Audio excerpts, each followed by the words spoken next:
Hey guys, it's Greg from GWA Auto Parts, and today we're going to go over the AA Ignition replacement power window lift motor that fits the front driver's side window on the 2004 to 2019 Nissan Titan, Armada, Pathfinder, as well as the Infiniti QX56.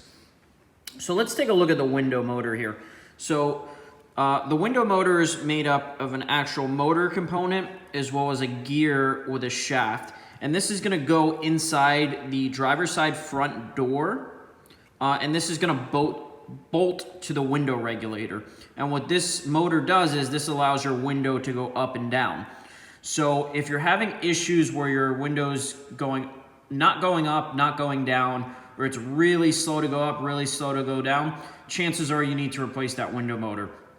So this is a direct replacement. It'll bolt into the window regulator, and it includes a factory connector that plugs directly into the vehicle. If you guys have any questions on the installation procedure or anything else about the product, please feel free to reach out to us directly and we'll be glad to help.